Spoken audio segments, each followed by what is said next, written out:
This is the Cape Cod Baseball League.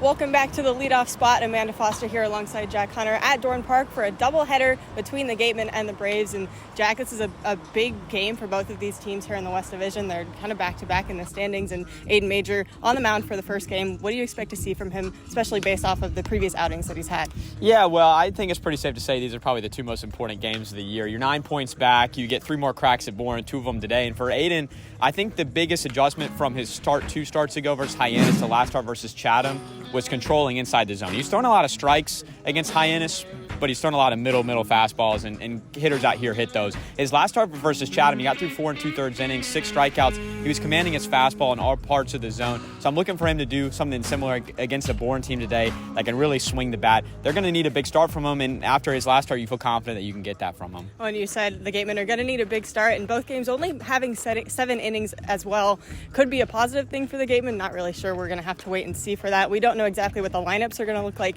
yet either, but it's safe to say that I think we can expect some changes in between the 2 games. So, Jack, what do you think the biggest keys for the Gatemen are going to be in both games today? Well, you got to get off to a hot start. When you only have 7 innings to work with, you can't.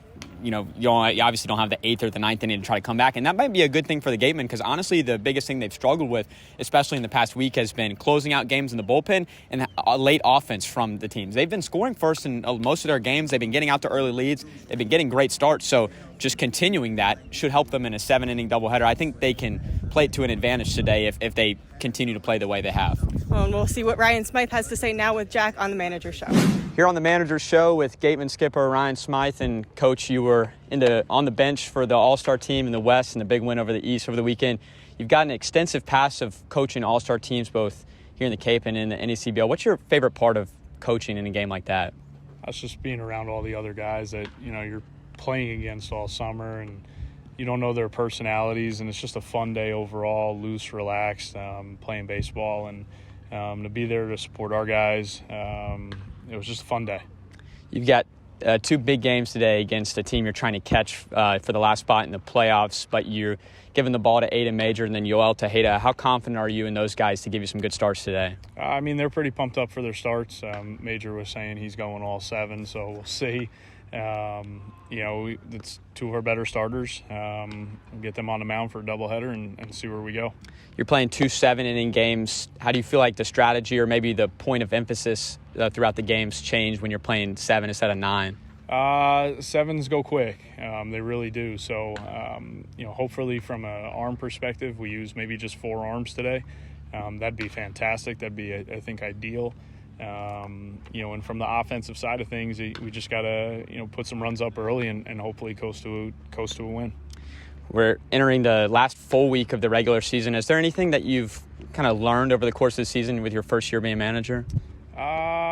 And there's plenty that I've learned, for sure. I come out here not just to teach, but to learn myself from our players, from our other coaches in the league. It's been an unbelievable experience that I've had a lot of fun with. Last thing I got for you, obviously you got 10 games left. You got some ground to gain. What do you think is going to be the biggest thing or things for your team to run the table? To run the table, well, that'd be a 10-game winning streak that we haven't had yet this summer, so that would be a fantastic way to finish it. But I just, like I've said all the time, I want these guys to keep competing. If they're going to compete and play baseball, they're a fun group to be around, and you want to come to the yard because of them. I've been on some successful teams out here that weren't necessarily as fun to be around. So as long as these guys keep competing and playing hard, then we'll see where it ends up. All right, thanks, Coach. Absolutely. Back on the leadoff spot now, taking a look at the standings, starting with the West. Katuitt still in the lead, followed by Hyannis, Falmouth, Bourne, and Wareham. A big game between Bourne and Wareham, as we talked about today. Wareham sitting 9 points back from Bourne. Also big for Bourne because they're only 1 point behind Falmouth right now. Yeah, and it's getting to crunch time in the West, it's looking like things can change a lot more than they are in the East. Obviously, Hyenas could leapfrog, could to it. They've been the hottest team this month. Bourne and Falmouth kind of locked up. In the East, it's looking like Whitey's going to run away, get that first place crown of the East in the regular season. And then obviously there's a little bit of a close spot 2 through 4, but none of these teams have gone on convincing enough winning or losing streaks to really convince you in the last 10 days that there could be a major jump in the standings, and then Chatham is still in the basement trying to figure things out. And keeping things moving here on the leadoff spot, here's Jack with all-star pitcher Jake Faherty. Here on the leadoff spot with Gatemen right-handed reliever Jake Faherty. Jake, you were one of 6 Gatemen that participated in the All-Star game over the weekend. What was it like to play in that game and help the West pick up a win over the East? It was cool. It was good to meet all the guys from different schools and just go out there and play with the best of the best.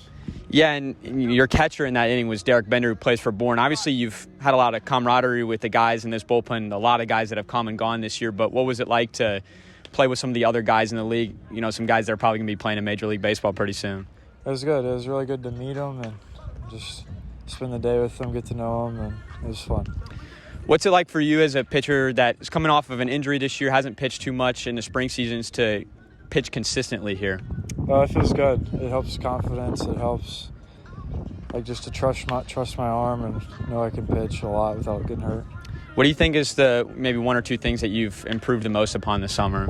Just pitchability, command, stuff, just being able to get guys out consistently. You're a guy that makes your money off of throwing hard and spinning the ball well. What do you think is the most important thing or most important things to be able to throw gas?